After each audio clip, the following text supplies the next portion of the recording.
नमस्कार दोस्तों, स्वागत है आपका हमारे चैनल रिपोर्टर जी पर, जहां हम रियल एस्टेट की दुनिया की हर बड़ी और छोटी खबर आपके लिए लेकर आते हैं।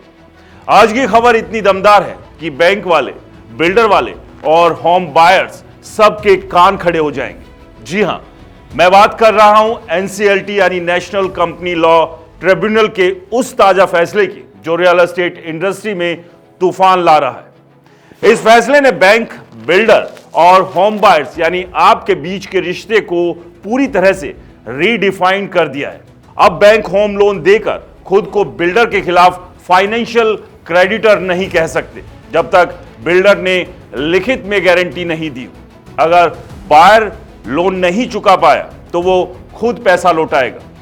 दोस्तों, ये कोई छोटी मोटी बात नहीं है, ये रियल एस्टेट इंडस्ट्री की बुनियाद हिला देने वाला फैसला है। तो चलिए आज मैं आपको इसकी पूरी डिटेल बताता हूं, सरल और साधारण भाषा में, स्टेप बाय स्टेप, ताकि आप समझ जाए कि आखिरकार माजरा क्या है और इसका असर किस किस पर पड़ेगा। वीडियो को अंत तक देखें, लाइक करें, कमेंट्स में अपनी राय शेयर करें और चैनल को सब्सक्राइब करना बिल्कुल ना भूलें, क्योंकि ऐसी ही इंसाइटफुल कंटेंट हम रोज आपके लिए लेकर आते हैं। सबसे पहले केस की पूरी कहानी समझते हैं। यह मामला जुड़ा है यूको बैंक और बुलंद बिल्टेक प्राइवेट लिमिटेड से।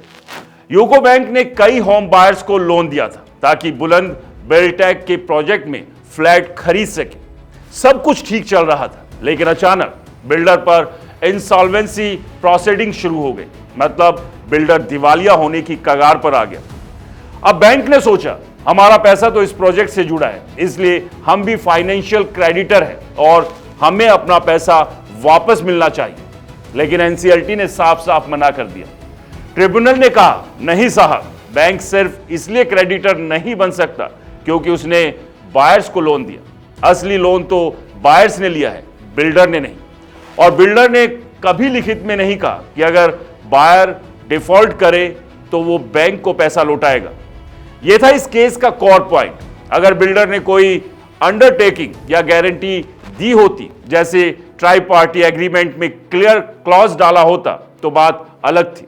लेकिन यहां ऐसा कुछ नहीं था, इसलिए बैंक का दावा खारिज हो गया। दोस्तों, यह फैसला लीगल लॉजिक पर टिका है।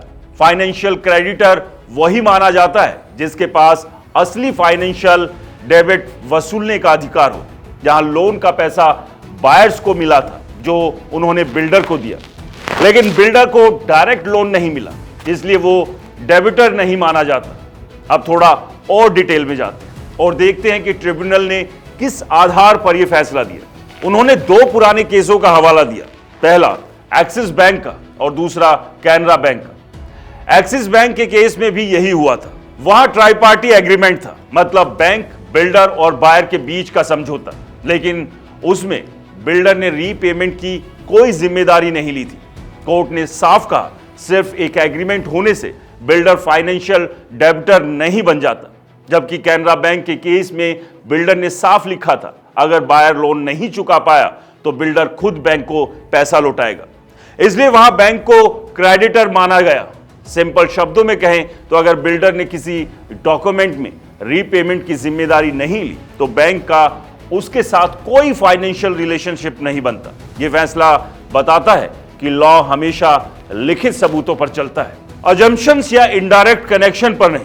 दोस्तों, रियल एस्टेट में ऐसे केस बहुत कॉमन है जहां प्रोजेक्ट डिले हो जाते हैं या बिल्डर फेल हो जाते हैं और तब बैंक और बायर के बीच टेंशन बढ़ जाती है। लेकिन अब यह क्लियर हो गया है कि बिना गारंटी के बैंक का क्लेम वैलिड नहीं। चलिए बात करते हैं इस फैसले के इंप्लीकेशन की, मतलब किस किस पर इसका असर पड़ेगा। सबसे पहले बैंक पर। बैंक अब ज्यादा सतर्क हो जाएंगे। फ्यूचर में अगर वो बिल्डर की इंसॉल्वेंसी में अपना हक चाहते हैं तो ट्राई पार्टी एग्रीमेंट में एक्सप्लिसिट रीपेमेंट अंडरटेकिंग शामिल करनी होगी। मतलब बिल्डर को लिखित में कहना पड़ेगा, अगर बायर फेल हो गया तो लोन मैं चुकाऊंगा। तभी बैंक इंसॉल्वेंसी प्रोसेस में क्रेडिटर कमेटी में शामिल हो पाएंगे और अपना पैसा रिकवर कर पाएंगे। अगर ऐसा नहीं किया तो बैंक बाहर रह जाएंगे और उनका पैसा फंस सकता है। दूसरा, बिल्डर पर असर। बिल्डर के लिए फैसला राहत की खबर है। अब वो हर होम लोन पर बैंक के क्रेडिटर बनने का डर से फ्री है। अगर उन्होंने कोई गारंटी नहीं दी, मतलब इंसॉल्वेंसी में फालतू क्लेम्स कम होंगे और उनका फोकस प्रोजेक्ट डिलीवरी पर रहेगा। लेकिन हां, अगर बैंक अब गारंटी मांगेंगे तो बिल्डर को वो देनी पड़ेगी, वरना बैंक उनके प्रोजेक्ट को लोन अप्रूव करने में हिचकिचाएंगे। तीसरा, होम बायर्स पर इसका क्या असर पड़ेगा। बायर्स को अब ये क्लियर हो गया है कि लोन उनकी जिम्मेदारी है पूरी तरह से। अगर वो डिफॉल्ट करते हैं तो बिल्डर पर कोई लीगल दबाव नहीं, वो बैंक का पैसा लौटाएं। इसलिए बायर्स को अपनी ईएमआई और फाइनेंशियल प्लानिंग पर ज्यादा फोकस करना होगा। कोई सोच नहीं कि बिल्डर बचाएगा, नहीं, सब आपके सर पर। कुल मिलाकर यह फैसला बायर्स को ज्यादा जिम्मेदार और इंडस्ट्री में ट्रांसपेरेंसी बढ़ाएगा। मार्केट प्रोस्पेक्टिव से देखें तो यह फैसला रियल एस्टेट फाइनेंसिंग इकोसिस्टम में बड़ी क्लैरिटी लाया है। एक्सपर्ट्स कह रहे हैं कि अब बैंक होम लोन एग्रीमेंट्स को ज्यादा सोच समझकर बनाएंगे और बिल्डर बैंक पार्टनरशिप में लीगल बॉर्डर्स क्लियर हो जाएंगे। एक हालिया रिपोर्ट के मुताबिक भारत में हर साल करीब 25 लाख होम लोन सैंक्शन होते हैं और इनमें से 60% अंडर कंस्ट्रक्शन प्रोजेक्ट से जुड़े होते हैं। ऐसे में लीगल क्लैरिटी बहुत जरूरी थी, क्योंकि पहले कंफ्यूजन से लिटिगेशन बढ़ जाते थे। अब ट्राई पार्टी एग्रीमेंट्स और डिटेल होंगे, उनमें बिल्डर की लायबिलिटी, रीपेमेंट अंडरटेकिंग और रिस्क डिस्ट्रीब्यूशन साफ साफ लिखा जाएगा। एक्सपर्ट्स का मानना है इससे इंडस्ट्री ज्यादा मैच्योर बनेगी, फ्रॉड कम होंगे और इन्वेस्टर्स का भरोसा बढ़ेगा। शॉर्ट टर्म में बैंक थोड़े सख्त हो सकते हैं, लेकिन लॉन्ग टर्म में यह सबके लिए अच्छा है। दोस्तों, यह फैसला रियल एस्टेट के लिए ट्रांसपेरेंसी का मास्टर स्ट्रोक है। बहुत बार बायर्स और बैंक ये मान लेते हैं कि बिल्डर इनडायरेक्टली रिस्पॉन्सिबल है, लेकिन लॉ डॉक्यूमेंट्स पर चलता है, अजम्पशंस पर नहीं। अगर बिल्डर ने कहीं नहीं लिखा कि वो बायर का लोन चुकाएगा तो बैंक का क्लेम ठीक है, और एनसीएलटी ने यही साफ कर दिया। फ्यूचर में बिल्डर्स को अपने एग्रीमेंट स्मार्टली बनवाने चाहिए। बैंक को हर ट्राई पार्टी में क्लियर क्लॉज रखने चाहिए और बायर को सब कुछ पढ़कर साइन करना चाहिए। इससे कंफ्यूजन कम होगा, लिटिगेशन घटेगा और Indian real estate financial structure और मजबूत होगा। हाँ, शॉर्ट टर्म में बैंकिंग सेक्टर के लिए थोड़ा टफ हो सकता है, लेकिन लॉन्ग टर्म में क्लैरिटी से सबकी जिम्मेदारी डिफाइन होगी। बायर्स की ईएमआई, बिल्डर्स की डिलीवरी और बैंक के ड्यूज डिलेज। दोस्तों, मेरा मानना है कि ये इंडस्ट्री को नेक्स्ट लेवल पर ले जाएगा। तो आज हमने एनसीएलटी के इस फैसले को डिटेल में समझा, केस की बैकग्राउंड से लेकर इंप्लीकेशंस और फ्यूचर इंपैक्ट तक। दोस्तों, ये फैसला बैंक बिल्डर बायर रिलेशन को बैलेंस करेगा और ट्राई पार्टनर एग्रीमेंट को लीगल सॉलिड बनाएगा।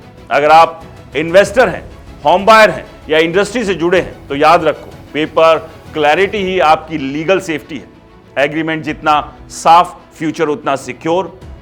दोस्तों, वीडियो कैसा लगा कमेंट्स में बताएं, लाइक करें, ज्यादा से ज्यादा शेयर करें, हमारे चैनल को सब्सक्राइब और फॉलो करना ना भूलें।